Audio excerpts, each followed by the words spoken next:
for me, like the world that we exist in now is just the result of the fulfilled dreams of other people who came before us. So it's our turn now to fulfill our dreams. And in that sense, in the universe that my thing takes place in, Right. the people who have set stuff up the way that they did, that was their original dream. Maybe the people who came afterwards bastardized it, but the original dream was whatever it resulted in. So what then can people beneath them realistically dream of? You know, would that nature of how the society is conducted there, would that dictate the kind of dreams they'd have? You know, would it be more backstabby, for example, because of the sort of culture it follows, that sort of thing. 3, 2, 1. Hello. That was the same as before. No. It doesn't matter. It 3. matters. Welcome to the Jeoffrey Sarpong podcast. Matters to me. Today I'm here with Kieran. Kieran, how are you? What's up, man? Yeah, I'm chilling. How are you, man? I'm good, man. I'm chilling too, man. It's good to see you. Good to be here again, man. Yeah, good to be on this podcast again. Yeah. I really enjoy it. it. Same old couch with these same old ducks. It's literally the same environment, same setting. Yeah, I know.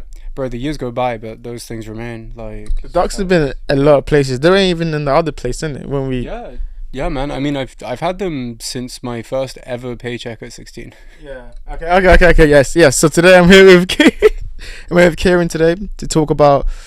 You know, I've been thinking recently about like philosophy and writing and like academics and all these things, right? All these ways of like expression, almost. You know, and I don't know why. I don't know what that journey. I have no idea where that took me. But it's just like sometimes I remember those days when I would just spend so much time studying those things, and that's like learning about life through other people's writings, and they led me sometimes the wrong way. But all of that kind of balanced together helped me kind of find my path. So I was like, you know what? I felt that, and I know you have a very similar experience. So I wanted to get here to talk about that and kind of like those kind of topics and like explore that together with you. All right, so first one. Yeah. What do you love about literature? Like, let's get into it. The awkward introduction out the way, because I hate the introductions, but I still have to do them.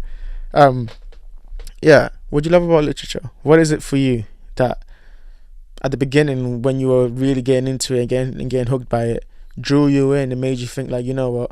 Or maybe you didn't even realize it was drawing you in, but like that initial understanding of it, what was it for you? I mean, well, as a kid, like, I read a lot.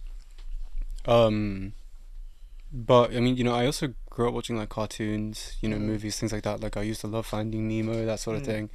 But I don't know, man. Like, nothing really ever hit me the way that, like, books hit me. Like, even when I was a kid, you know, you could watch all kinds of shit.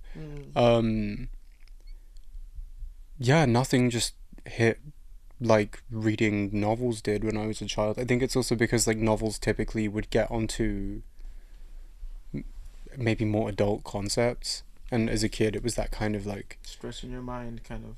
yeah. I mean, it was also kind of just like, you know, like, I don't know, maybe it was because of the fact that also a lot of it focused on, you know, it's you're given the character's perspective on the world, so when they're under threat you almost feel that threat too, Because you're in their mind almost. Yeah. Like, there's this one thing I remember reading. As much as I know I give it a lot of hate, Yeah. I'm like the number one hater for this series. Yeah. Harry Potter, bro. Yeah. When I was a kid, I read the fourth book. I started reading them quite young, but I read the fourth book. Yeah. And I remember like it was during like lunchtime or break or something when I was a kid. Yeah. And I'm trying to think when I read it. I was just sitting there reading it, and I was nearly at the end as well, which is why I was reading it during the break, because I wanted to go talk to people about Pokemon. It was like around the time that Pokemon Diamond and Pearl came out. But I read that one scene where he's in the graveyard and, you know, Voldemort comes back and he's like, you know, magic is getting like shot at him and the gravestones are like exploding. Yeah, and like, dude, it just the way that it felt in my mind, I could so vividly picture it, and I was like feeling like all the stress. I was like, fuck, like, damn, how's he gonna get out of this one? Like, you know, you really felt it. And yeah, just that nothing caught me like that ever. At that point, did you think I want to do this, or were you just impressed by the emotion it elicited in you? Well, around that time as well, I played. So, like, one of the most important things I think I ever did as a child, actually, was I played Pokemon Mystery Dungeon. Specifically Explorers of Time, and then later they made a remake called Explorers of Sky, which I played the shit out of. And it's like just this game. As a child, I thought it was really long. It was the longest thing I'd ever played. But it was this cohesive story where, like, you were a human and you went back in time to stop the world from literally stopping spinning altogether. So, like, time is frozen in the future. So you go back in time with your partner, but you get split up along the way, and you turn from a human into a Pokemon, which makes and it's crazy. It makes no sense. But as a kid, I was like, "This is sick. This is everything I ever wanted." Because I got to play, like, as my favorite Pokemon at the time, which was Turtwig, of course. I have no idea about Pokemon. So I'm just sick, like nodding my head and saying, "Yeah." It was sick. It was sick. It was sick. Like, but yeah, and then so you go through this really emotional journey, and you have, like, this one friend who's always with you on every adventure. It's all about you and your friend, like, you know, starting a team together, like, becoming famous explorers, like, starting to realize that, like, oh shit, we got to stop the world from, like, becoming paralyzed. We got to, like, fight the god of time. And then your partner from the future rocks up and he's like, hey guys, come on, we gotta go. So you all go, and then he sacrifices himself, and it's really sad. And he goes back to the future, even though he knows that obviously it's going to cease to exist, so he's going to die soon. And he also tells the main character, who you play as, that, like, oh yeah, by the way, when we correct the timeline, bro, we're just going to die. Like, straight up, we don't exist in this future anymore. We've corrected the past. And so you have to fight the final boss with that knowledge. So you're like, fuck, like, this shit is serious. Because your best mate doesn't know. And then after you fight them, you're, like, leaving together, and you just vanish in front of them. And as a kid, I was like, fuck, like, damn, that's so sad. Yeah, like, dude, that shit hurted. Like, bro, I was like 8. Wait, this is like Pokemon. 7. Yeah, this is Pokemon, bro. This is Pokemon. Yeah, dude, that shit hit my soul as a child. Yeah. But I think that played a really, really pivotal role as well in just, like, how I process, like, characters and writing. Because, like, no matter how old I get, I remember that entire plot so vividly. Like, what I just described to you, bro, I could picture it as if I was holding a fucking Nintendo in front of me right now. Like, I remember it so well. So it's not just books. It's not just books. It's just different ways that can be explored through you. Yeah, That's it's just, like, I mean, I guess this is the case with everybody, really, but, like, dude, good characters just hit different, like nothing. Like nothing ever. 100%. Like, a well-written character, honestly, it means so much more. Because, like, who do we remember more than anyone else, even our own people in history, famous people in history? The characters, bro. Yeah, the most recognizable person in history is fucking Santa Claus, bro. Dude ain't even real. Sorry for the spoiler, but, like, you know, I'm sorry I had to do that. It is what it is. But, like, dude, like, imagine that. But, like, a guy we made up is the most famous person in history. He's the most recognizable person on the earth. And he doesn't even exist. Because of what he represents to, right? Of course. Yes. But that's also what makes, I think, fictional characters, particularly in literature, because, in my opinion, literature just has a degree of nuance that can't be found in many other things, because it goes so deeply into one character's mindset, or it can, or many characters. Saying that, though, obviously the elephant in the room is fucking manga, which does all of that. Yes, and manga is okay. Here's a but question. with pictures. Here's a question. Try to explain to me what you think literature is, and then and comic books too. I'm not gonna shit on them. Comic books are banging as well. And how also do you think just graphic novels? Yeah. Anyway, yeah. So, what about literature? So try to explain to me how you think literature. What you think literature is to you, what it represents to you, but also what graphic novels and manga and all these, like, how they fall under that, you know. I mean, literature is just another expression of art. Like, you know, we've had this conversation. I think we've had this conversation on the podcast before about, like, cave paintings and people. Yes. And how, like, we're just so intrinsically drawn to expressing what we witness and experience through other mediums for other people to understand. Why do you think that is? I'm sorry to interrupt. No, not at all. I think that's a proper question. I think because, like, it needs to be put down in some fashion. I think, like, because words are too ephemeral. They disappear. You know, it's like a picture. Like a picture records a moment in time forever, but it doesn't record the conversation. Yes. But this is a recorded conversation, for example. Yes. This is something that we can refer back to in the future. But most of the time that isn't the case with conversation, especially for most of human history. That was never the case. So we had to record feelings, things, you know, expressions, people, history. You have to try to translate the internal into the external and be able to see what it is. Yeah, you know, because obviously, like, I mean, back in the day, like from nomadic cultures and stuff, if you kept an oral history, that doesn't really fucking mean anything. You might as well have no history, because if the one guy who remembers everything fucking dies, all of your history is gone with that one person, and you only have the bits that you were told by them. Yeah, I mean, there's pros and cons to that, obviously, but I'm guessing there was a reason they did that way. You know, just understanding. There's a reason that oral history doesn't exist today. Yes, because we've moved on and it's because the very printing quickly. press. Yeah, no, mate. Even before that, we used to carve like stuff into stone. Like one of the oldest like things that we've ever found of like a written thing was a dude complaining about the quality of some other guy's work in a stone tablet. Like imagine being so mad about some motherfucker's work. Chiseling. You chisel it in so that it's recorded, so that you can give it to the guy, and he's just like, I don't give a fuck about this. And then it's recorded throughout history because it's a moment in time of that guy's frustration in that moment. And then 10,000 years later, some idiot digs it up and is like, oh my god. There's a question. This is ingenious. Here's a question. And all right, cool. I think listen, you know why it's so interesting for me to start there, because I feel like literature, like you were saying, as what we represent it as, and like literally, like that's how we understand the world. That's all the things that we can. It's like a thumbprint for your ideas and emotions. Literally, and it's like it's in that moment, and also not just in that moment, but like it captures something for you, and like once you do that, it becomes this thing where you can see the thing you've captured. Here's a question I wanted to ask you then. Why do you write? Because the reason I asked that literature question was to see like your context, but also now you're presently, like from then to now. Why do you write? What does writing mean to you? I mean, I feel like I live a life that can be pretty easily explained with like, I say a lot for what could be said with very little. In that sense, it's like, yeah, I mean, I have a lot to say, man, and I don't know, I just always enjoyed writing shit down. Like, it has never really mattered to me. I actually enjoy writing essays, as disturbing as people find that. But I don't really get why, is the thing. Like, I mean, obviously, you know, it's that all like, oh, fuck school, or whatever. But like, dude, I actually get a degree of actual satisfaction from my existence being able to express something through words in a way that I can like refer back to.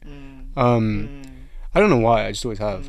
Even if it's just like ideas around like, oh, I think this, but I explain it in like whatever way. You know, that's what we're talking about now is literally just a lot of the stuff that we now refer to as the greatest philosophical works in history. It's just people way back then being like, shit, I gotta write this down, man. Like, and the feelings that they had, they couldn't. It's crazy. It's mad though. You think about it. It's mad though when you think about it too, because it's like, especially when it comes to writing as an art, right? Like, because I'm in that process where I write to express, but the expression doesn't stop there. Like there's me recognizing the thing I've just written. There's me like going through writing it, like me reflecting on who I was when I wrote it. There's like all these things tied to it that, especially when it comes to my poetry, like bro, like even after I write it, after I perform it, and so when I perform it, maybe 6 months later, it like, you know, I'm in front of an audience, I'm speaking his words, and it's a whole other aspect. It's a whole other aspect to it. Now you reveal all these things, and it's like, okay, cool, like this thing is just transient. And that's why it's so difficult as writers too, because it's like you're chasing this thing you want to do, you want to become a better writer, like it's a destination, and it's really not. It's just a being, and you can do that like now, but it's also you'll never give yourself the you know what I mean, the leeway to actually do it unless you reach that goal. And it's like, how do you balance that for you? I mean, writing a book is like, okay, imagine imagine one of the characters that you've made up, right? That person writes a poem. Not you, Jeff. That person. What would they write? What kind of poetry would they? What kind of art would they make? To me, I think novels in particular take that to a further degree, in the sense of like, for me, it's like when I write dialogue, for example, and the different ways that characters talk and their weird like quirks or whatever they might have in the way that they speak, fundamentally it's also like, yeah, but who is this person? How much of a grip do I have on who they are? Because like, if I'm trying to write dialogue for someone and what they're saying feels too much like what someone else is saying, that's when I know I have no idea who the fuck the person I'm writing actually is, because I do not know how they would say that. Even if it was something as basic as, "Ayo, come over here." There are so many different ways somebody might say that. Obviously their mood would affect that too, but in general, even if it was just a neutral way, how would they say it? How do people greet each other, for example, as well? Like, so you build the character, and from the character you build the world, and then like, no, you build this dialogue, and the dialogue will create the world, and blah blah blah blah. I made the world first, is the thing. I kind of work backwards. Like, I made the world, and then I made the people in it. Like, what? Because to me, it's like, okay, what could you fundamentally expect? Like, if I was to have a dream in this world I've made, what would I dream of? What would I say? I grew up as like a farmer in some shithole, and I didn't want to be a farmer, and I was in some back end country, wherever. Who would I want to be, and what would I want to do? Would I want to be a knight? Okay, cool. Well, that implies that there's some kind of monarchy system then. So I guess that's part of the world too. You know what I mean? So you build it from the dreams. You build the world they need to exist in. Yeah. To create the story that. Yeah, because it's like, for me, like the world that we exist in now is just the result of the fulfilled dreams of other people who came before us. So it's our turn now to fulfill our dreams. And in that sense, in the universe that my thing takes place in, Right. the people who have set stuff up the way that they did, that was their original dream. Maybe the people who came afterwards bastardized it, but the original dream was whatever it resulted in. So what then can people beneath them realistically dream of? Would that nature of how the society is conducted there, would that dictate the kind of dreams they'd have? Would it be more backstabby, for example, because of the sort of culture it follows, that sort of thing? You can get into it in all kinds of ways. Like, it's a tangled mess. Do you have top line ideas and concepts that you find yourself going back to because you want to unpack that? Maybe it's a genre, maybe it's an idea, maybe it's like a way of thinking, and you want to unpack it. And as a writer, you can look at it from many forms. Do you have those concepts, big ideas that you go back to? Yeah. Yeah. I mean, I'm very preoccupied with the idea of like fallen images of glory, I suppose, but not like of specific people, of like places. For, I guess, a really easy example is the British Empire. In many ways we still live in the ghost of it, despite the fact that it ended quite a while ago. But also we've seen how the ghost of it follows us to the modern day. I mean, how many countries got their independence not that long ago from us? That's an example. It's like other places still don't. It's like, it's those sorts of ideas that I think I've always been kind of preoccupied with, like the idea of like decay, but also like but what decay actually entails, because it's not a clean process. There's always stuff that lingers and it festers and it might mutate and turn into something new. But what form that takes depends on what it is as well. Like, are there people involved necessarily? Because like, what I could be talking about here could be easily transfixed into like, well, for example, what about some random country that's still underneath the British Empire decides, hey, fuck this shit, and uprises violently? Not that they would, but it just as a hypothetical example. But these are the realities of what it means for like a concept like that to decay, like this overly, like this like sort of all-pervasive concept that you think would be around forever. For a lot of people, I suppose it would be what we refer to as the Enlightenment period. This is when things like Nietzsche's ideas began to sort of flourish as well, because it was the first, but maybe not the first time ever, but at least for the first time in recorded literary history, it was the first time that people started to really question, is there God? And if not, what the fuck am I doing? Yeah, like, right. that must have been a terrifying thing to Imagine ask. that. But I like those scary questions. Like, Yes. what, like, you know, but I like to think of, like, okay, cool, but what if instead, just hypothetically, Yeah. the world that you took for granted, the world that you knew, you lived in, your people had lived in for as long as history could tell. What if, in reality, that was just, like, what if you guys were living on the body of a dead god and it was rotting? Like, not metaphorically, quite literally. Quite literally. Like, what if your whole species was born on the body of a dead god and it was rotting away around you? Yeah. Like, you know, what kind of existential questions would that prompt?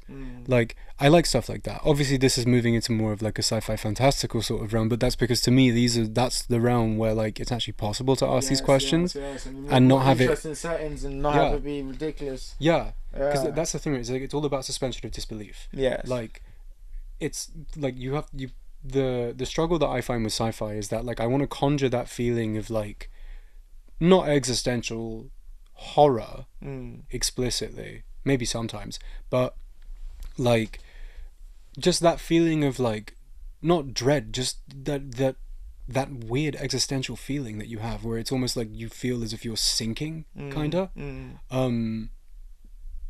Like, I love that feeling. Like, honestly, here's a question, and to develop of that, because I know you do. What do you think that feeling? Do you think that idea, like you were talking about Nietzsche and the death of God and all of that stuff there, and like the reality that we now have to face, where we now have to, like, embrace our own shadows and our own self and Übermensch and all that stuff there. What role do you think philosophy and Nietzsche and these ideas and like all these people with these grand concept, what role do you think has played in your life and your thinking? I mean, I think that's a pretty Jungian way to look at it. But, like, I get where you're coming from. What are you asking? Like, what role does all that play in my life? I guess, like, the idea of the shadow and Nietzsche. Not even just the shadow, just like Nietzsche, obviously, but also like the whole philosophy as an idea, all the people that you read, and like the ups and downs, and like all the different perspectives that they offered. Okay. I think it's like, look, for me, literally, like every other human on earth, I got to a point where I started to ask a lot of questions about, you know, my life and existence. Like, why am I actually here? Because I hadn't really ever believed in God. I just hadn't explicitly stopped to truly sit and think about it. To me, it's like, when you go for advice, right, the first people are your parents, usually. But, like, my parents didn't really have the answers that I wanted. You know, because, like everybody else, 99% of the time, people are like, bro, like, why the fuck are you thinking about that? Stop deeping it. Like, just live your fucking life and be 14. But I was like, no, I don't want to be 14. I want to think about shit and be sad. I don't know why I was so determined to be upset. Yeah, I was an emo, bro. I was emo as fuck. Yeah, I was just really edgy. Okay, but yeah, yeah, like, I wanted to figure it out, but it made me sad and angry about life. Is the thing. And, you know, over time, after quite a few more years, I started to ask other people, like people who weren't just my age, or like teachers and things. You know, because I used to talk to teachers about shit. You know, like, oh, what about like this? What about dying? What about that? Like, what would they say? Some teachers would actually really like to engage with that. Really? Like, one of my RE teachers, ironically, even though I was like probably one of the cringiest people he'd ever met in his life, he still took the time to sit down and actually, like, really engage. And I really appreciated that. Like, I used to stay behind in his class just to fucking chat to him about, like, well, what do you think about this then? Like, for me, part of it was almost this, like, oh yeah, gotcha, bitch, God isn't real. Like, because I was a fucking 14-year-old edgy atheist kid in a Catholic school. Like, I mean, come on. But he'd actually engage with your idea. Yeah, but he completely just disregarded all my dumb nonsense and actually, like, tried to engage with me. And bro, I let go of all that dumb, edgy bullshit like instantly, because I was like, wait, holy fuck, actually, this guy's talking to me. And he wasn't trying to be all like, oh yeah, but like, you know, God says this. He was just like, no, man, I actually think this. And I was like, yeah, but like, what about religion and stuff? And he was like, yeah, but it's not always about that. Like, you have to decide where you stand. And I was kind of like, shit, man, okay, this guy's on some shit. Like, wow. I love teachers like that. The people that like give you like those little like actual like really engage with you. Yeah. Because the thing is, actual like, human connection, actual genuine, like, you know, like role model, and yeah, the model of behavior. Yeah, I think that in itself is almost like a problem with school in general. Is that like they're not told, they're not encouraged, they're actively discouraged from directly engaging with people. Is the thing. Do you think that's because the children and all these things are coming to play? Yeah, look, obviously it's a safeguarding nightmare. Yeah. I don't know the right way to do things. Yeah. I just wish that people wouldn't be fucking weird to each other. Like, bro, just don't be a nonce, ain't that hard. Yeah. But, like, just don't be creepy, bro. Like, especially if you're a teacher, don't be creepy. Yeah, exactly. Like, ew. Yeah. But, anyway, like, we're talking about the good teachers here. Yes. Yeah, and like luckily I was blessed to have quite a lot. Yes. You know, I really was. Like, I didn't really have a good time in high school, but I had some great teachers, and they really helped me, I think, sort of have the open-mindedness to then, you know, because as I kept aging, I started to ask, when I started uni, my professors for advice, and they started pointing me towards books. You know, in my own time, just from watching YouTube and stuff and becoming rapidly obsessed with like philosophy and things, it became a point of being like, well, I want advice about like what is life, what is this shit, and clearly the people in my immediate life just don't have the answers that I want, and that's not their fault at all, because they haven't spent their entire lives thinking about shit like that. But these are people who actually have, so these are like arguably the best people to go to for advice if you're unsure about what the fuck you're doing with your life. Go to the philosophers. They are like, by trade, their job was to try and understand living and what the point of it was. You know, in that sense, I don't think that I got the answers I wanted necessarily all the time or at all, but I was given answers, and it encourages you to look towards like finding your own as well. Yeah. That's what I think is the most important thing, is like that things like philosophy, they don't tell you how to, like, no philosophy will tell you what you should think. They will just tell you how they think.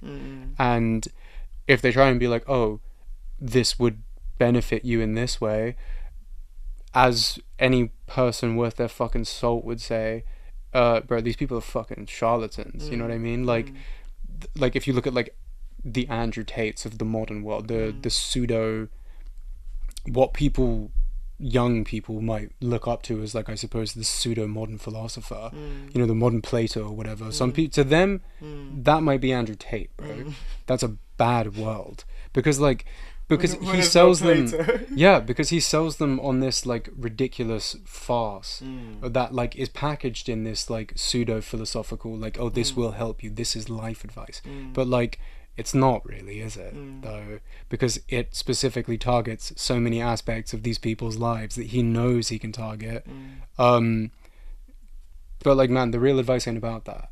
Like real genuine advice will not tell you how to live your life. It will just give you a clearer idea, perhaps, of the kind of direction you might want to move in. But there are no answers that you're going to find anywhere, is the thing. I got a question on that. And to develop on that then, what did you learn? Like, obviously you're saying you didn't find clear answers, but through that journey, because I know, just to speak for myself actually a little bit before you go, for me, right, like when I got to the stage where I started reading a lot and I was like focused on finding out curiosity and I had knowledge, I just jumped straight in, and when I jumped straight in, I was reading all the classics. I was reading Socrates. I was reading like Nietzsche. And like, it was hard at the beginning because I didn't understand them, but I understand them just a little bit. And I was like, you know what? I can actually, the more I keep reading them, I understand them. And I was thinking like them, and I was exploring that. But that weight was a lot. That weight of trying to understand something, going that deep with people, made me question everything around me. So I went from a kid who was just outside, whatever, to a kid now who questioned everything around me. And then through that process, it was very difficult to find my way back, because like at some point I had to be like, wait, I'm not living life. I'm always thinking about how to live life. I was so focused on how to think about it and the right decision to make, because all this information was coming into me, and I was realizing, oh shit, there's so many things you can do wrong.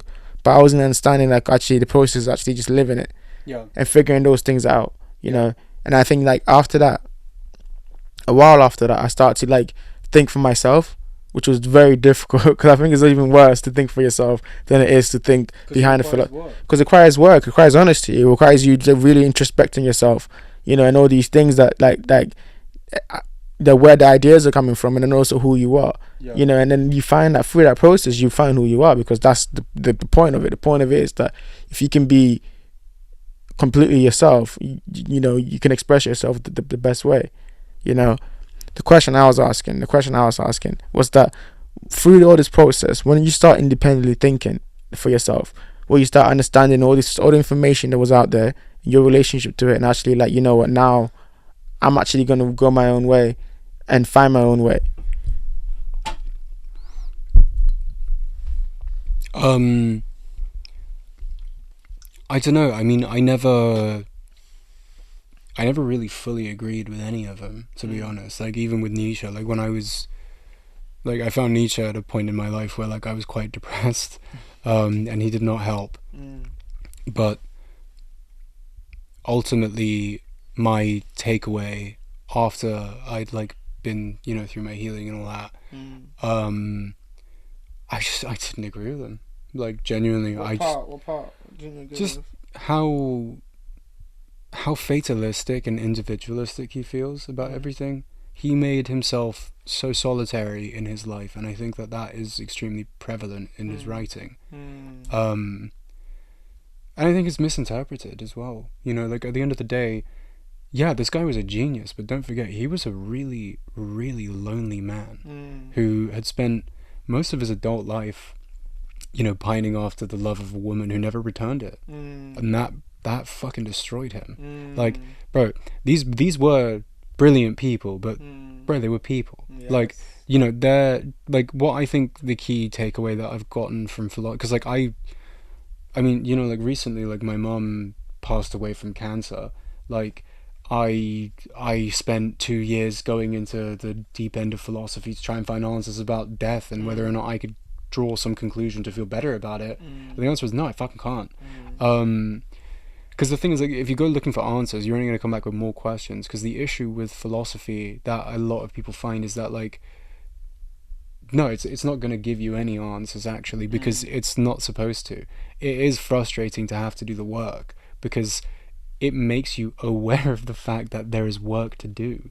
Like, and that you can't lie to yourself anymore. Yeah, 100%. Like, I think that's sort of what I use philosophy for more, is sort of just like keeping myself in check, where like if I read it and I don't like what I'm seeing because it's like, shit, I'm being called out, like that is a point of like, okay, cool, well, if I can recognize that in myself, I clearly am gonna develop a sense of urgency to deal with that eventually. And if I don't, I gotta deal with it now. Like, that's good. Some things won't change, innit, if you don't make them. Like, some things will, just because things happen in life. You know, some things your hand is just forced. But other things, it is completely up to you to change. And there's nothing that's gonna happen to change that at all. Like, for example, with us now, like, we're in our mid-20s-ish. If we wanted to get further educated, that's on us completely.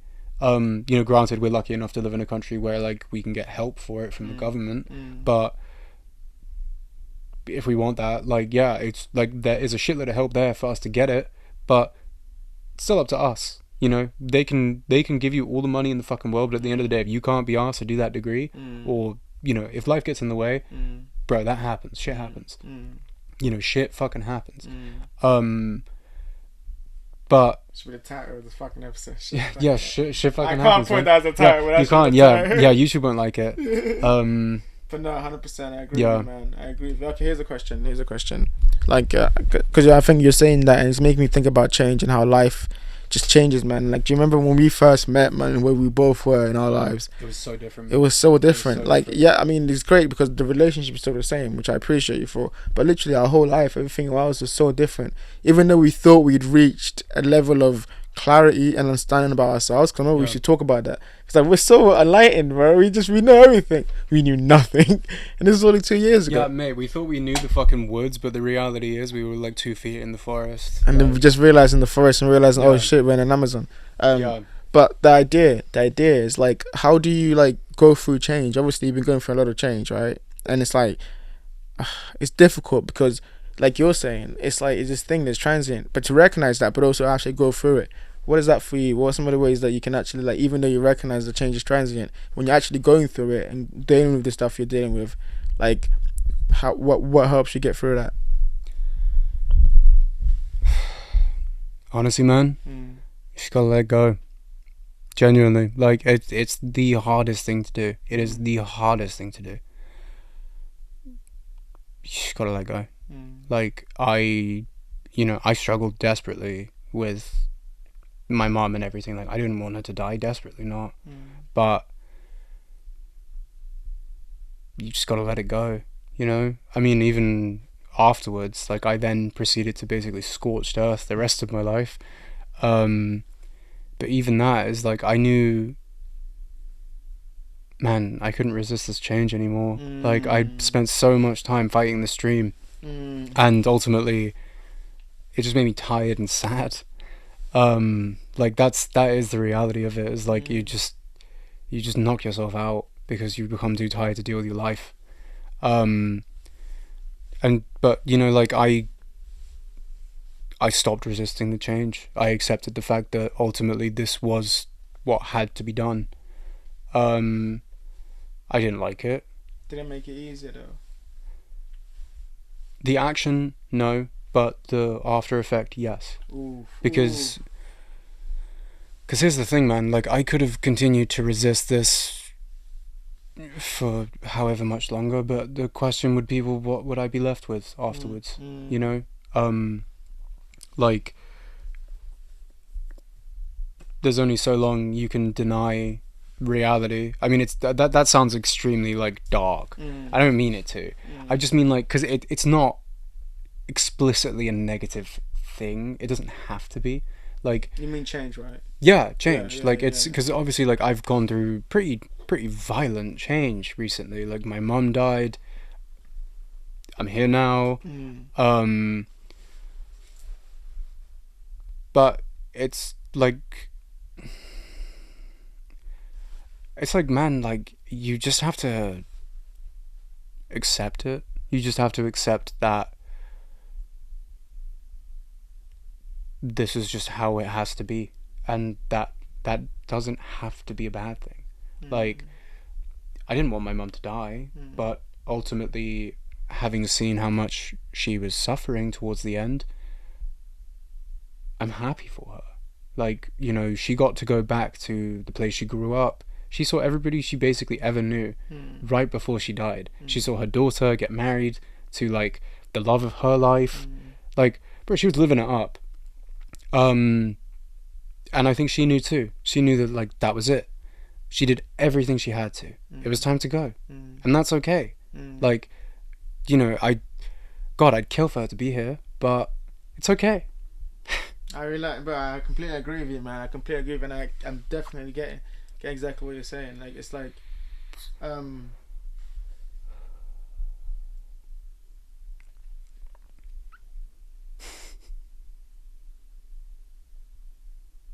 anyway, like, that's some real shit. But, like, what I mean by that ultimately is that, like, look, it's hard. It is. Like, shit gets hard. It's like, change can be rough. Yeah.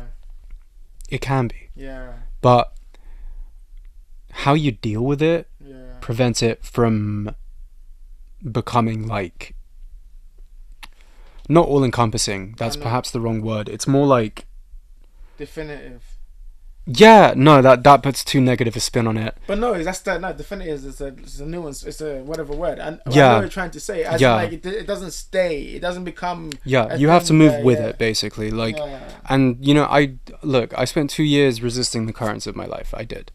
But when I was ready, I let go. And sure enough, the current is carrying me away. Like, Beautiful. because that's how it should be. Like, because Yeah. I mean, what else was I gonna do? I would have drowned. Yeah. I would have drowned. Like, I couldn't stay there, and that's okay. You know, it's like, because it is okay, and it is a good thing. Ultimately, it is a good thing. Like,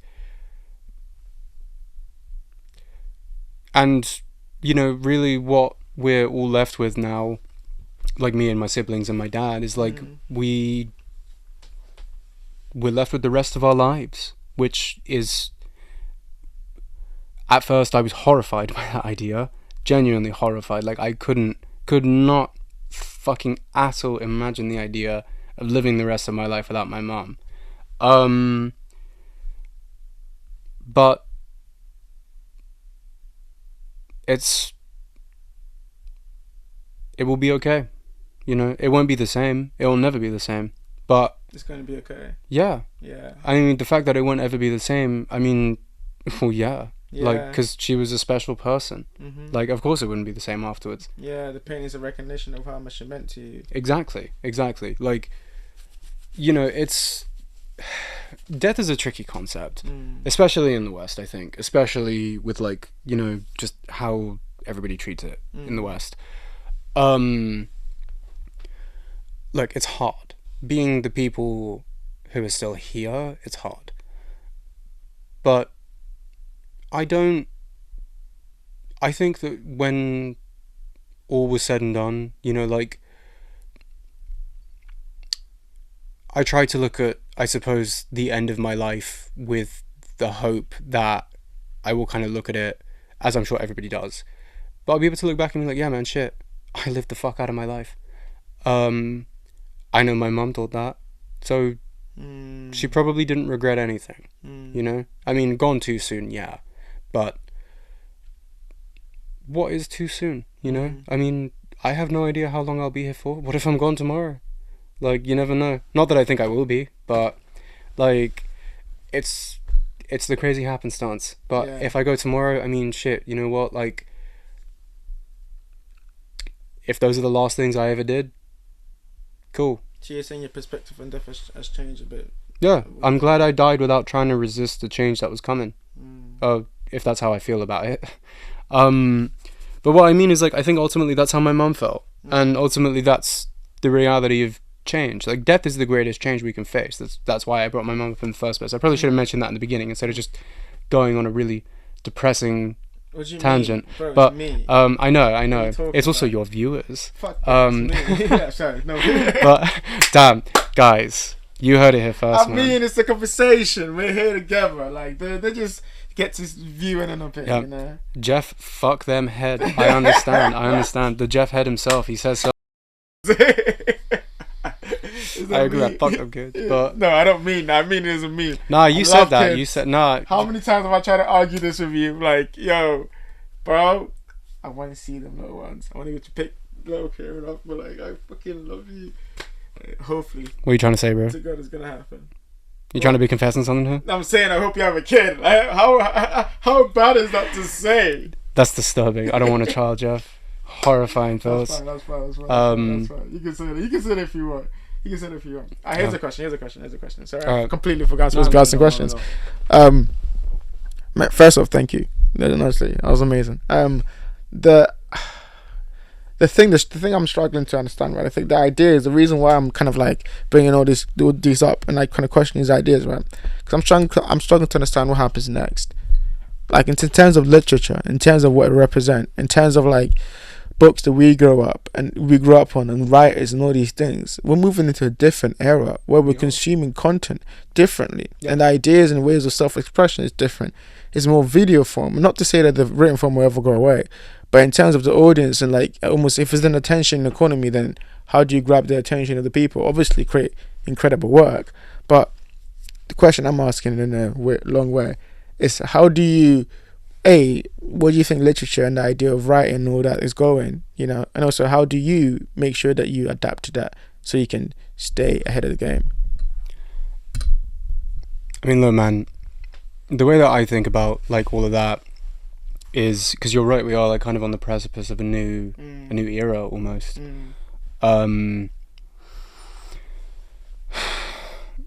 But I mean, look, man, there are people who are going to martyrize themselves for it, like, and there are people who are just going to vibe with the time. Like, at the end of the day, we're the ones, if we make it that far, who will be dictating the face of the new era of art. Yes. The new face of literature, all that sort of stuff. New face of literature. Yeah, the new Joe Rogan, bro. Like, True. Who knows? True.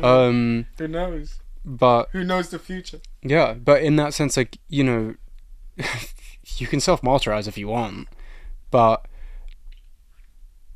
where's the fucking fun in that? What do you mean by self-martyrize? Like, people, like, there are a lot of people who think, like, they try and make themselves almost, like, boxed in. You know, like, they'll be like, oh, like, I'm this person, I represent these things. And it's like, nah, dude, fuck all that shit. Like, just talk your shit. See, but I struggle with that, though. Here's okay. Not to interrupt, but that's a good point, actually. And to down that in. Yeah. So I struggle with that, too, because for me, maybe it comes from a different perspective, but for me, I represent myself as a writer, like you said, as a podcaster, fucking as a poet. So it's like, when people, like, say I'm one thing, like, I kind of bounce in between, you know, and then maybe that's the new wave that you're talking about, and that's not kind of what you're saying when it comes to people representing an idea almost, right? But even for that, how do you still balance that? Even if you're still in different things, you can evolve and create differently. Yeah. Okay. Perhaps I should phrase it in a different way then. Don't worry about, like, other people trying to define what it is you're doing, or trying to like man, look, if somebody out there is spending their time of their own volition as well, or maybe not, you know, subconscious thoughts and all that, but bro, if you're living rent free in their head and they're thinking, damn, what the fuck is that guy Jeff up to now, bro? That's how you know you're moving correctly. Yeah. Because it's like, dude, you like literally without even doing anything, they're still thinking about what you're doing. Yeah. So what are you stressing? Yeah. Like, dude, don't worry about what other people are thinking about. Like, you know, when I think about it, it's like, I don't really care what other people might be trying to write right now. You know, I've been told quite a lot, I probably should have an awareness of like what the market is, you know, what the competition is. And it's like, nah, man, fuck all that. Why not? No, because like, okay, to envision it as competition in the first place is kind of unhealthy. I understand healthy competition, I agree with that, but it's not the same thing, dude. Like, it's not the same thing. Like, look, if I manage to get where I want to be, do what I want to do, like, dude, I'm just trying to have fun, you know. This is supposed to be fun for me. Yeah. Like, I don't want it to be like, oh, you know, like, oh, I'm here because I like struggled for years and got my undergrad and then my master's and my PhD. Like, my whole life has been leading to this moment. You know, like some fucking anime monologue, like edgy protagonist shit. Like, fuck that, dude. I'm just trying to have fun. Like, yeah, you know, yeah, look. Have fun. I'm gonna get my PhD. Okay, I want my PhD. I desperately want to be a doctor of fucking books because it's a funny title, but also because, like, man, I've always wanted this. Like, not because, like, you know, ooh, some edgy reason. It's just like, I've just always dreamed of this. Talk to me about that. And here's a quick question. Then, talk to me about the dream. I know your dream encompasses different things. So talk to me more about that. What was the dream for you, and like, how are you like on the path to it now? Yeah, I mean, it's a bit of a hydra. Well, I mean, like, dude, I want to be a professor, like, ideally, career-wise, I suppose. But, you know, I want to be an author, like, truthfully. Tell me the reason for all of them. As a child, from probably the age of, like, 5 or 6 or something, my mum used to call me her little professor, and... Stuck. At some point, yeah, I guess it's stuck. it just made sense. Like, I've just never. I mean, I flip-flopped on what I wanted to do, obviously. Like, 'cause when I was a bit of a younger child, I wanted to be a neurosurgeon. But, you know, but at the same time, I don't know, once I landed on the idea of like, shit, yeah, I guess I'll just do English, I just instantly, I don't even know what it was. I was just like, yeah, okay. Like, I don't even know why. I want to understand that. I understand why. It's just always been in the cards. Because you remember like being in English class and like you had like they told you to do like little tasks in English. I always loved English. I always look. I always wanted to be an author. Even when I was a kid and I wanted to be a neurosurgeon, I was like, yeah, but I want to write books on the side. Like, the goal was always books. I could not tell you why.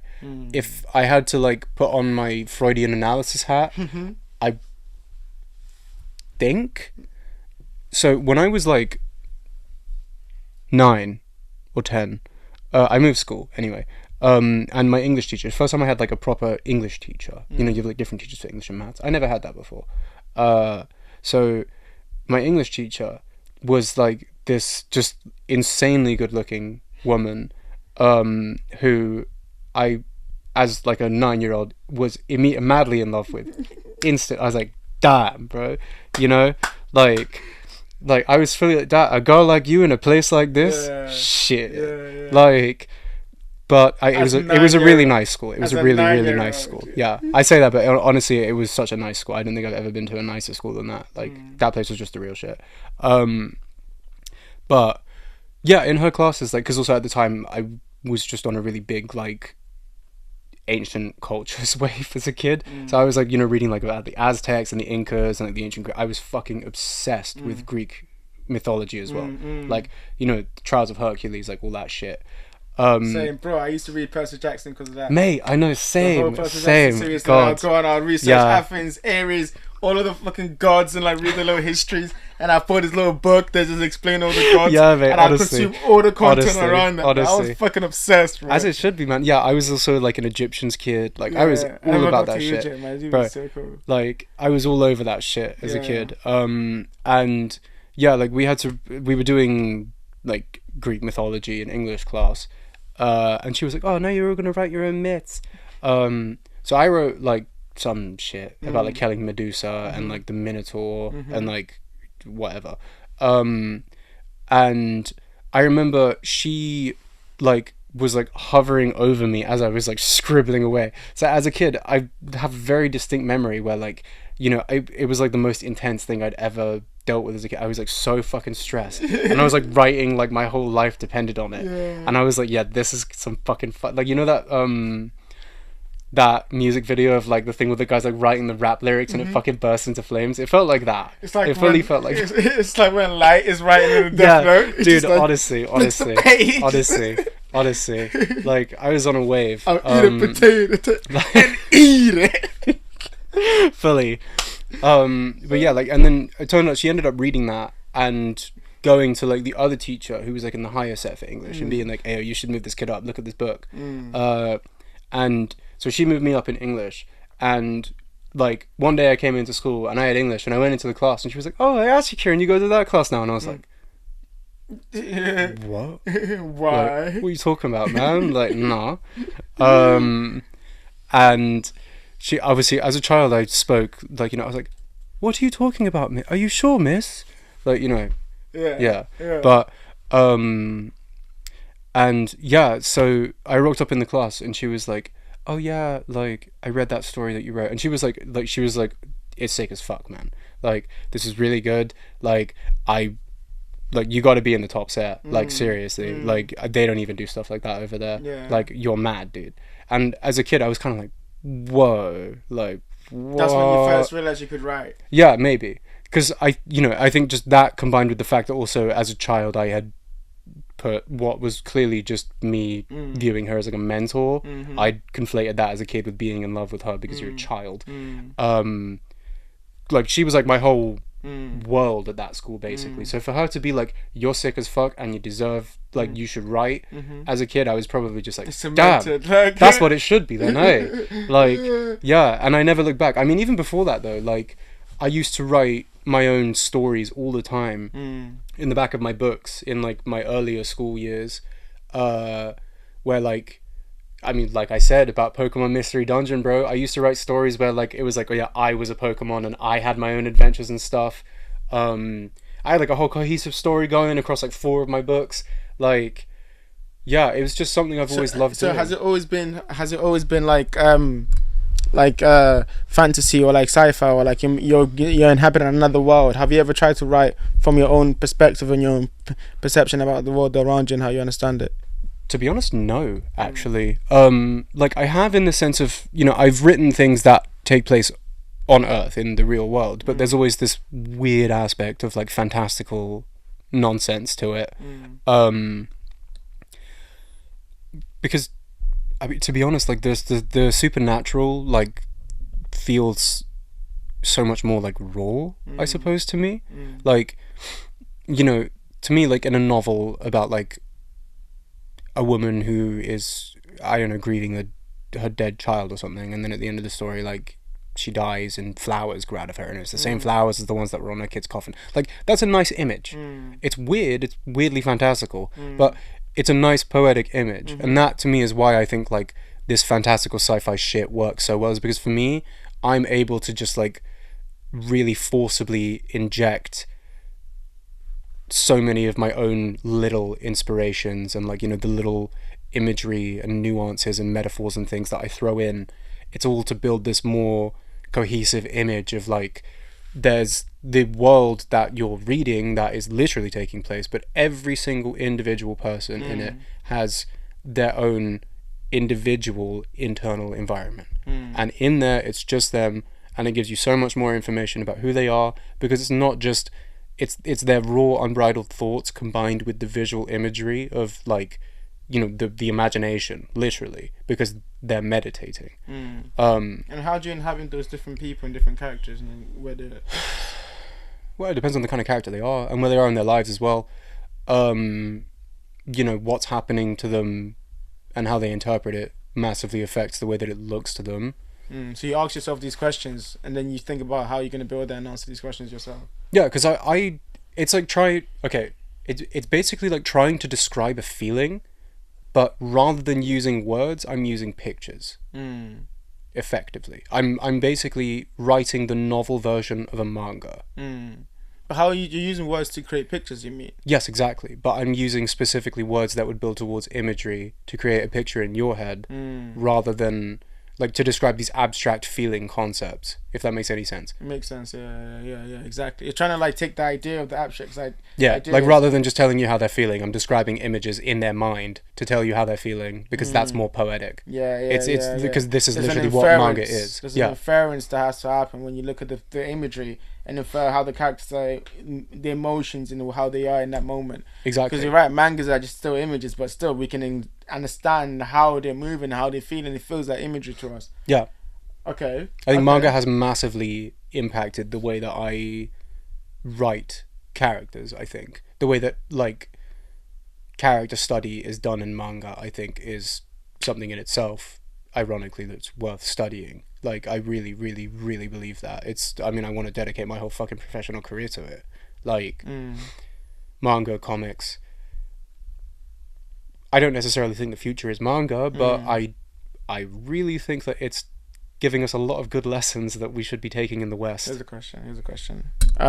What have you learned as a writer from manga? Like, not just as a writer, but like from creativity. And I know we can have a One Piece conversation now, and I probably will, but like in a wider scope of manga, and just like how you're talking specifically from that perspective as someone looking at these things and learning how you're going to create your own stories and build your own characters and your own worlds. Obviously they do it differently, but like you're saying, the abstract ideas develop concepts which we can understand, and we create in our own head, make theories about it and everything. What is that for you? What have you learned from manga? Man, to be honest, I learned how to let go.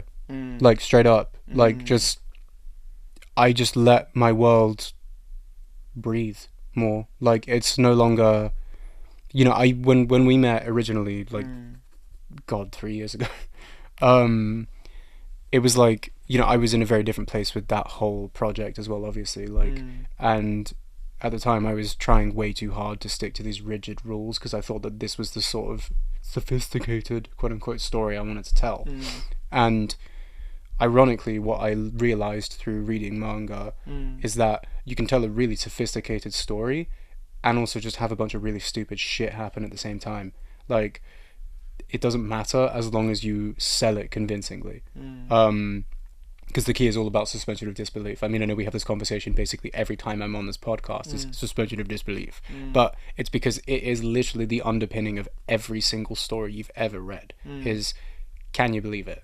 Like, because that's basically all a book is ever asking you to do is, can you believe this now? And if you're like, yeah, I buy that, like, fair enough. But for some things, obviously, you require a lot more explanation. It's a presupposition. It's like you have to have that going in. Otherwise, the story in the world I'm trying to create, you're not going to really... You have to give it attention, give it your mind space, and actually try to listen to the rules that I tell you and the stuff that I establish in there. Yeah. Like, I think people... Cause I've met a few people who literally will not touch anything that isn't, you know, essentially just slice of life, like real world fiction. That's absolutely fine. You know, there's literally nothing wrong with that. It's real world shit told in a real world way. To me, that's kind of bland. It's like having every fucking condiment and flavor of bread and everything possible out there, and you go with white buttered bread. Yeah, it depends how you do the white buttered bread, though. Yeah, no, of course. Mate, you can dress that shit up and have it look real nice. Yeah. Like, trust me. Like, there are some really good slices of that. But is uninspired. Yeah. Like, it's... No, not that it's uninspired. Because that's... like negative connotation. Yeah, it's not that it's uninspired, because it's not, is the thing. It's just that, like, I just personally like that injection of the supernatural a bit more, because to me it creates a more poetic perception of real life, really. Like, I straight up, I don't like to imagine real life as just its raw real form, because dude, I live there. Like, I don't want to tell you about it. Like, let me tell you about some other shit. But art imitates life. But have it relate to real life. Exactly. But that's the important thing, is that it imitates real life without having to just be real life. I think there's a whole separate conversation we can have about how life is more malleable in that sense too. Like, well, you can make it, and I think life imitates art in a certain sense, because I think it has that cyclical nature. I mean, we can go down that whole rabbit hole of like, oh yeah, but what is reality? But like, that's not the conversation I'm looking to have, because at the end of the day, I, as much as I want me being able to like shoot laser beams out my fingers to be reality, I can't do that, man. That's art only. And that's okay. I like that that's art only, personally, because I don't really want to shoot lasers at people. And I don't want lasers shot at me either. It'd probably fucking hurt. But, like, that's why I like art so much, though, is because, like, if you're already doing art, go the whole mile, man. Be fucking weird. Like, make some weird shit. Make mushroom people. Or, like, you know, mushroom people that, like, breathe through their buttholes and, like, you know, but like spray bubbles through the top of their heads. Imagery always gets to me. I swear to God. When you start, I'm like, no, but it's like, imagine like mushroom people that like the way that they breed is by like spraying bubbles, and then the bubbles land and the spores spread like that. Like, that's cool. Like, it's like weird, but it's fucking fun. It's fun. You know what I mean? Yeah. And I think that's, to be fair, like, not true. I feel like that's like one of your best traits, the ability to create that world and that imagery, even when you speak, but also when you're writing too. And I think as you create this world, those little moments, those little things, kind of reminds you like of a berserk world almost, where weird stuff happens all the time and weird things just carries on, you know. So, but it's like as you do that and you do that more and more, I think I'm trying to make a Teletubbies world. Basically. I don't know if you're serious or not. He's not serious, but I don't know if you're serious or not. Serious. Just a little bit. Like, here's a question. Here's a question. Yeah, it's like Berserk, but it's kind of like Teletubbies. Here's a question. On the topic of Berserk, nice segue there. Yeah. What is the realest manga you've read? And what I mean by that, in sense, is like, in terms of not imitating life, but like, no, yeah, in terms of like imitating life. Real human emotions, real human things, and it's like actually tries to underpin and like tackle those topics and stuff like, and like really present it in a unique way, in a unique perspective that really resonated with you. Okay, so I'm going to go completely against everything I just said, and I'm going to tell you that my favorite thing that does that is Goodnight Pon-Pon, which is a slice of life manga. However, it's weirdly fantastical in its own way, isn't it? Yes, literally. Which is the strange thing about it. Because of the perspective it presents the character. But there's no magic. But that's what I love about it, is that like it's what warps reality in Goodnight Pon-Pon is Pun Pun himself. Yeah. Like, it's like that's where the warping of reality comes from. But yeah, I think that by far is the most raw and real depiction of human beings. Talk to me about Goodnight Pum Pum. Talk to me about what you learned from that too. God, it's like my fucking dissertation again. Yeah, Goodnight, but dude, like, to me, Goodnight Pun Pun is essentially, at its core, there's a lot of things it wants to talk about, but at its core, it's a story of the desperate human desire to connect to each other and just the inability to do so as well. How we hold ourselves back. Because ultimately, what I have grown to really go back to about Goodnight Pun Pun is that so many of his problems could have been avoided had he asked for help. But he didn't, because he didn't think he could. Like so many of us, and that's really sad. Like, you know, when I think like how far it all gets, how far and fucked up that whole situation gets with him. What if he'd just called Sachi? You know, like what if he'd called Yuichi? What if? But he's stuck in his own But he world, didn't. and we Yeah. see that he's not understanding about the. Because that's the is he wanted to try and be the one who understood. That's the trouble, is that he was understood by nobody, but he wanted to understand everybody, and that fucking ruined him in the end. And like, because he didn't even know himself, and I think that was also the problem with Pun Pun as a character. But equally, all these things that we're talking about Goodnight Pun Pun and the struggle to be understood, bro, do you know what else does that shit? Berserk, really well in a fantasy world. And it's really good. Or like, I mean, even like just this, it's technically historical fiction, I suppose, but it is still, it's real life, just of that time period. Vinland Saga, dude. Like, that is a story about two people not being able to understand each other or level with each other. Mostly because Thorfinn didn't want to, but that was his own fault, and look at where that got him. What I really like about Vinland Saga is that it goes kind of beyond its own need to display how far that actually pushes someone and how fucked up it can make their life. Like, Thorfinn completely destroyed his whole life in seconds as a child, and you know, he was not at all concerned with what that actually meant until he had to live the rest of his life without Askeladd.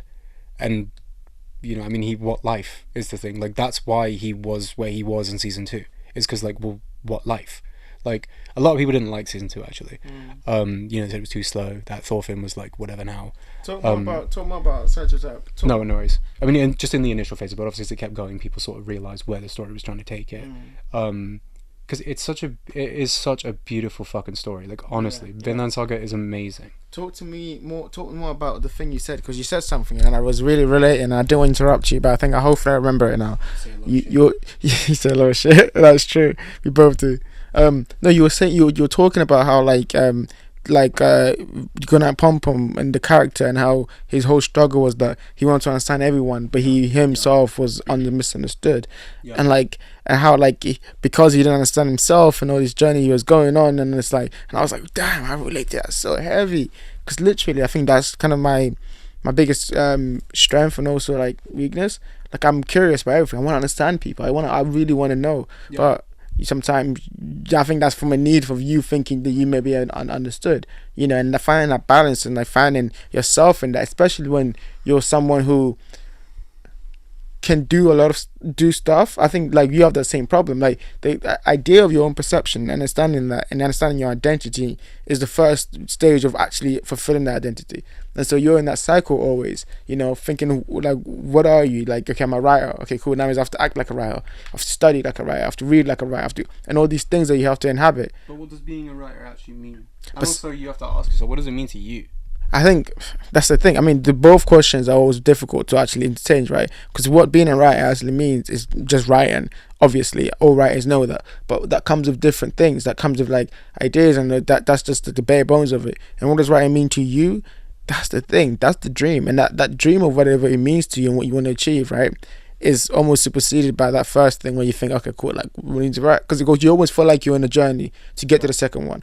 But what is writing? Writing is just writing, right? But you understand there's a thing to go to, and that's so difficult to navigate, you know. And then, like, the reason I wanted you to go back on that, I wanted to talk more about that idea of like feeling like you want to be understood, but you yourself, all you want is for yourself to be understood. Do you think there's been times in your life where you've truly been understood by people around you, your friends, and like how did you achieve that? How did you get to a stage where you could feel understood and also understand the person that you're talking to?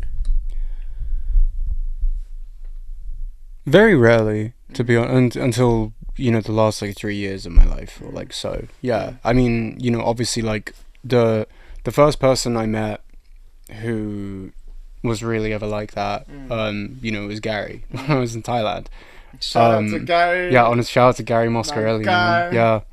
Yeah. Actually, tickets for Rave for the Rainforest in September, I believe, are either still live or are going live soon. Okay. People should buy those. Yeah. This is a public call out. Buy tickets to Rave to the Rainforest. Rave for the Rainforest. I'm gonna be there. So yeah, I'm just saying. I'm gonna be there. We're gonna be there. Yeah, exactly. If you want to see me pop up there. In an island. Yeah. God. Yeah. Oh, yeah. It's an island as well. I can't remember where, but it's in Ireland somewhere. You didn't say it was an island. It's in Cork, I think. Yeah. Yeah. But you know, if anybody does rock up and they just want to beat me to death with a blunt object, well, you know. Thank you. I think I'll be there, so I'll hope. A, B. Yeah. He'll help you swing. He'll help you swing. Yeah, exactly. Yeah. He'll hold my head still. Just one clean swing, that'll take care of it all. But yeah, Gary, shout out Gary. Gary's a G, man. Yeah. So you're saying it's rare, but you find it. But my question is, how did you develop it? Because it must be a thing. Like, think about us. How did we develop this? The thing with, like, the desire to be understood and Goodnight Pum Pum, because I reread it actually like last week, and it did not make me feel any better. Actually, it just made me feel so much worse, as it does. But like,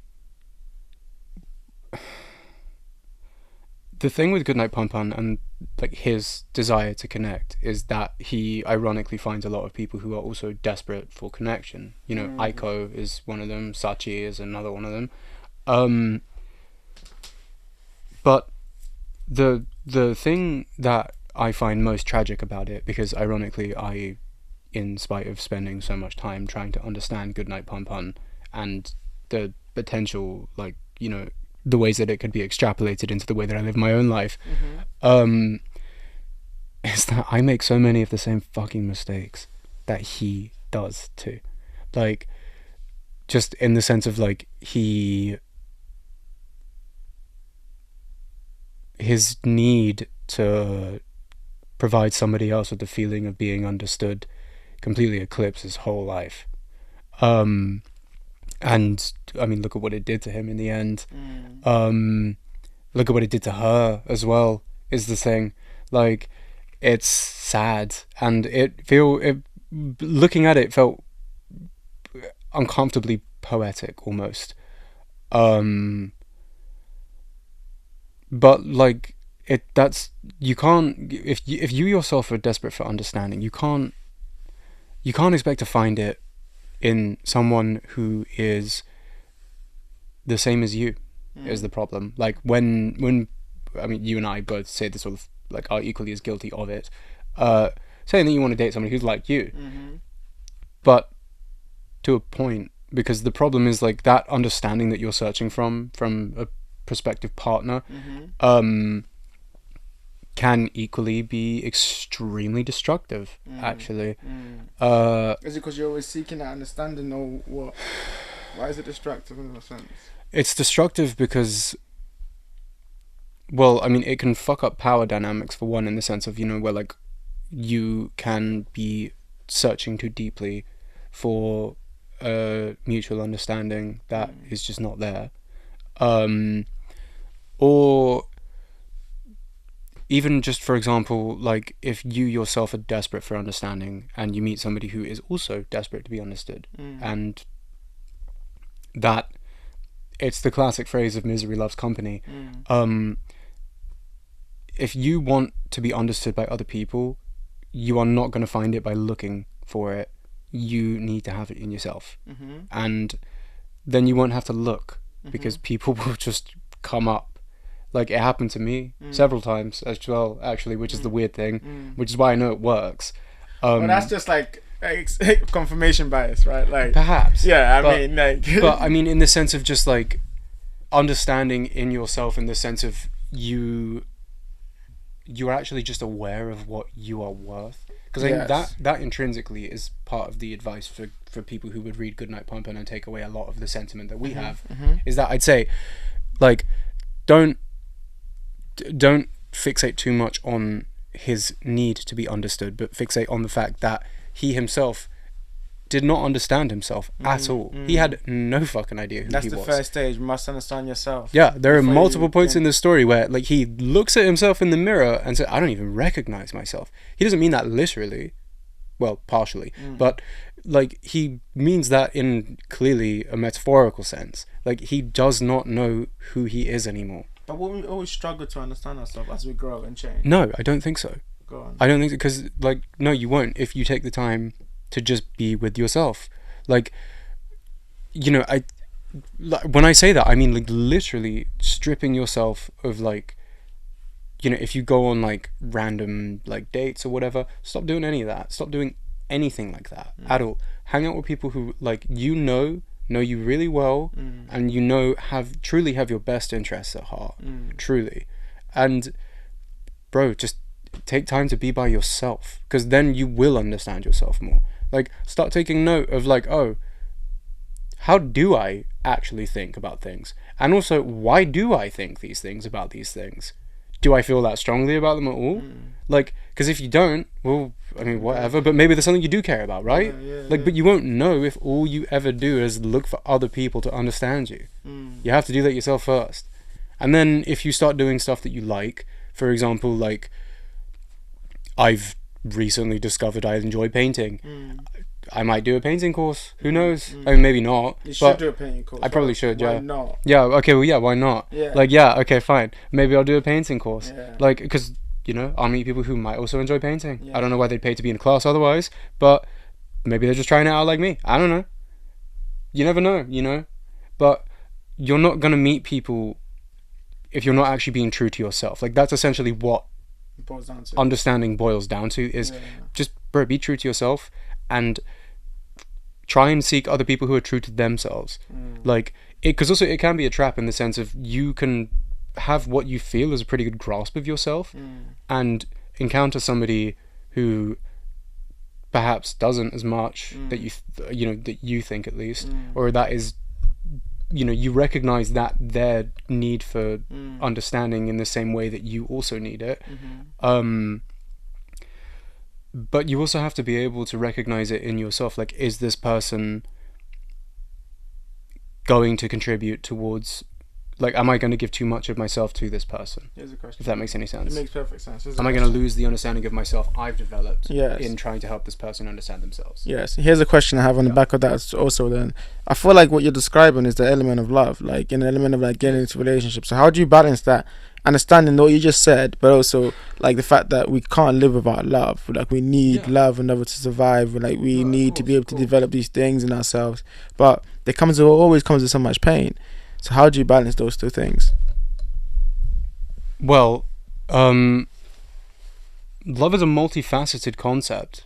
I think that you don't need a like life partner to be happy. You don't. Just need yourself. Yes. Yeah, you just need to be happy with you, and also have good people. Not just yourself. You need good people. You need a good group of people around you. You don't need anyone else. Like, but this goes on to that whole thing about like found family. Like, I mean, even if it's your blood family, maybe, you know, not everybody can be so lucky, but for some of us, they have great relationships with their families. I'm lucky in that I do. But if you don't, I'm sorry, but that's okay. But you're saying that's You can make your own family. That's what that is. Like, truthfully, that's what that is. You are making your own family. That's separate from love though, right? You're saying there's different. I types don't of think so. Actually, I think that they're actually the same thing It's to not a romantic point. love. To a point. Yeah. In the sense of because at what point does it stop? Like, for like close friends, right? That you can essentially consider that familial love, right? But for a life partner, obviously it's a bond much deeper than that. But ultimately, large part of it is also that familial love. Like if your life partner isn't also your best friend, as in like, you know, your true closest confidant, then I would kind of start asking questions about whether or not they're my life partner, you know? But that's, to me, that's what that means to have a life partner. It's the whole ride or die concept. Yes. It's obviously a bit extremist, but what I mean by that is more like, just to have a real life partner, they got to be somebody that you know for a fact they have your fucking back. Like, no matter what it is, they have you. Or at least they have the capacity to be able... But that's with everyone, that's with friends too, right? Of course, yeah. But do you see my point? Yes. Like, yes. But saying that, I also still think that a romantic life partner does go a step further than your friends and stuff, because that is somebody you are choosing to invest more in at the cost of everything else, because it is at the cost of everything else, whether or not you like it to be. I disagree with. It's not about whether or not you like it to, but like, for example, I look at like the relationship that my parents built, for example. You know, like, fam, they had 4 kids. They could not hang out with their friends every weekend like they always used to anymore. It sucks, but it's how it is, you know. And when my mum and dad started going out and presumably started living together, they probably did not see their friends as often as they used to. But also, that's just the passage of time. Like, you know, but then that also reinforces why you invest more in your life partner, because they are that one constant, no matter what. Your friends might not be there every day, but your life partner, if you live with them, well, they are. And if you don't live with them, they still are, technically. Just maybe not always physically. But there is a key difference between them actually being there and them actually being there. Which obviously, you know, like, yeah. You know, but like, again, I would still say, like, that doesn't necessarily mean that you require a life partner. Like, that kind of love that you're describing, I think, is possible without one. I think it's an additional privilege to have a life partner on top of that. You know, it is very lucky. I got a question. I mean, but like a real life partner. I hear what you're saying. Where, like, because a lot of people, like, I can't, like, they get married out of, like, you know, convenience, whatever, like, whatever, right, whatever. Everybody has a million and reasons for things. But what I'm trying to describe there is, like, you know, that thing that people all seem to refer to when they say, like, yeah, this is my other half. The true meaning of the other half. Yes. And I think that's real thought. I think the goal should be to find that. And I think sometimes you get lost in that chase of that, obviously. But, like, the goal is to find it. And I think that's to me what love is, and to me that's why I wanted start in the basis from, to create a family and, like, how, you know, get married and, like, be part of this big thing. Like, to me that's so important. It's, like, literally one of the most important things for me, and that's why it's, like, become this massive, like, idea. That's why, you know, you do hold it very, very high up on the list. Of course. I mean, maybe again, based on how I grew up within that, and I saw that love. It's the familiar love shared. So I was like, actually, I want to create this. I want to be part of something like this for myself when I grow up. But also, you can't force that, though. Huh? You can't force that, though. Of course not. But there's definitely things you can do. Like, you can. There's the atmosphere and the relationship you create with the partner that you're with. The basis that you know that they need to have these certain traits, because I want to be able to build a whole house around this. You know what I mean? And that's very difficult to find. Yeah, man, it's the foundation you're building the whole rest of your life on. It matters a lot. Like, you got to be able to trust it when you lean on it. Here's a question. Looking forward and look into your life. Let's wrap this up. Looking forward and look into your life. What are some of the things that you think the next couple of months that you'll have to overcome? I know we spoke about a lot today, and I think I asked you this question last time too. Oh, you did. But I think it's important to ask you again, because it's been like a few months since you've been on, and a lot has happened, bro. So much shit. Has happened, bro. It's Somebody like who doesn't do much. Crazy. Shit keeps happening to me. Do you see why I don't go outside now, bro? No, you should go outside. No, that would to me anyway, that would more shit would happen to you. outside, That's I get how it works. fucking lightning now. It's exponential, bro. More shit happens to you when you go outside. Okay. No, it's Question: terrifying. What are some of the things you think you have to overcome in the next couple of months? Deal with struggles, aspirations, all these things that you look forward to coming up. I don't know, to be honest. Overcome, I mean, nothing really. I kind of checked everything off the list recently. But there's still things that has to happen, like tasks. Oh no, of course, yeah. There are many tasks, but what I mean is like the big change waves that needed to happen, they already did. Now I just have to trust with it, really. Right, just go with it. Yeah, just keep going. Go with it and don't let myself weigh myself down. Because really, that's what I'm most at risk of, more than anything, is that I will let myself weigh myself down. What does that mean? Just I'm one of those people where like I have a tendency to get depressed, and you know, I as if it wasn't obvious enough, I'm quite a hermit anyway, so I hermitize,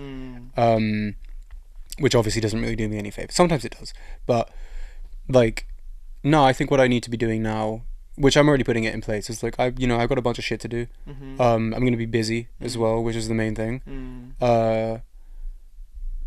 Yeah, just ride the wave. What are you looking forward to? Going to Ireland, starting my PhD. Meeting people. Yeah, man. Yeah, bro. Well, I don't really care about that, but meeting people for sure. Like meeting people at uni again. That'd be nice. Like more people who are like not only my age, but also just more like pointing towards certain directions, I suppose. Like, you know, they have like, I like people with goals, you know, like it doesn't matter if they're not specific at all. It could be the most ridiculous shit ever. Like, oh, maybe someday I might want to own a business. Maybe. That's dope, bro. What kind of business? Oh, I don't know. Cool. That's still cool. Like, bro, dream. And if you can chase it, fucking do. Like, I like people like that. And, you know, ironically, uni doesn't always have millions of them, but you know, because most people just want to fucking live in it. Most people just want to get their degree and fuck off, and I respect that too. Who do you know is like that, and like how do you think it helps like them as a person, or how do you think, what kind of quality do you recognize them?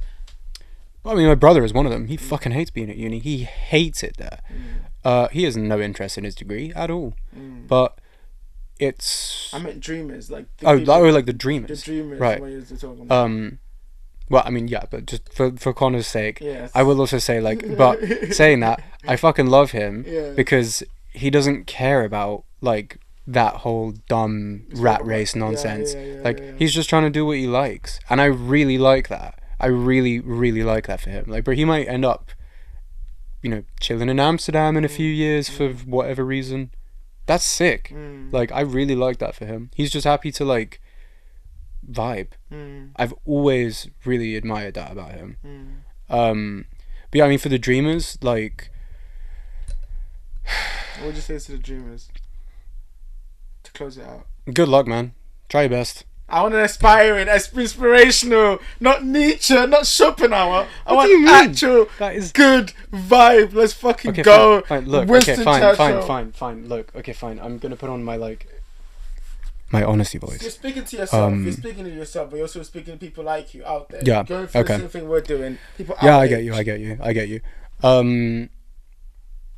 Look, dude. I mean, I'm getting a PhD in English literature and creative writing, purely for the fact that I think that it will give me a better chance at succeeding in my dream that I've had since I was a child. Like, bro, believe in yourself. Try your fucking best. Come on. Like, it's the least you can do. Not for fucking anyone else, for yourself. Is that good enough? That's very good. Believe in it. Believe for yourself. It's like, what's that one quote from Gurren Lagann? I'm not sure. I'm not seeing it. If you won't believe in yourself, believe in the me that believes in you. Ooh. There you go. Ooh. Bro, that's amazing way to end. Thank you so much, bro. Yes, 100%. If you don't believe in yourself, believe in the me that believes in you. Exactly. Just Thank you. In everyone. Yes. And Santa Claus. I still believe Santa Claus as well. I don't know what you're talking about. Thank you so much for today. This has been amazing. It's been long as fuck, but I'm so glad you did. You're gonna have to edit all this bullshit down. Bro, it's fine. That's what I do. Bro, I'm so glad you did this, man. I'm so glad. That you took time to do this. Hey, man, thank you for having me again, dude. Always, man. I'll always have you, and that's the most important thing. And thank you guys for watching. It's been an amazing episode. Until next time, peace. Chase your dreams.